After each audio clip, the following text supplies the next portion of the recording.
नमस्ते दोस्तों, आप सब कैसे हो। आशा करती हूँ आप सब लोग बहुत अच्छे होंगे। मैं एक कजरी गीत सुनाने जा रही हूँ, कृष्ण जी का है। जैसे लगे कमेंट करके ज़रूर बताना। हरे रामा कृष्ण बने मनिहारी, पहने लिए साड़ी रे हारी। हरे रामा कृष्ण बने मनिहारी, पहने लिए साड़ी रे हारी।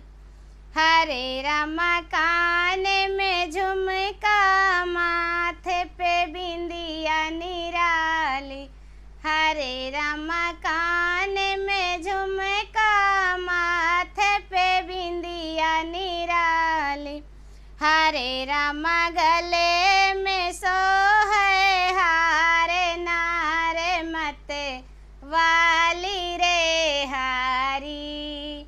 हरे रामा गले में सोहे हारे, नारे मत वाली रे हारी। हरे रामा कृष्ण बने मनिहारी, पहने लिए साड़ी रे हारी। हरे रामा माथे धरे हैं चूड़ियों की डलिया भारी। हरे रामा शीश धरे हैं चूड़ियों की डलिया भारी। हरे रामा गलियन करथी पुकार, केहू ले चूड़ी रे हारी। हरे रामा गलियन करथी पुकार, केहू ले चूड़ी रे हारी।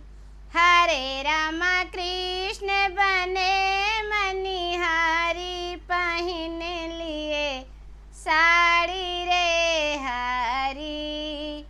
हरे रामा कृष्ण बने मनिहारी, पहने लिए साड़ी रे हारी।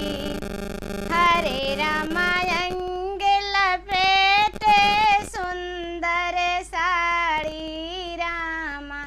हरे रामा अंग लपेटे सुंदर साड़ी रामा। कि हरे रामा चाल मधुरियन चाल, लचक बड़ी भारी रे हारी। कि हरे रामा चलत मधुरियन चाल, लचक बड़ी भारी रे हारी। हरे रामा कृष्ण बने मनिहारी, पहन लिए साड़ी रे हारी। हरे रामा कृष्ण बने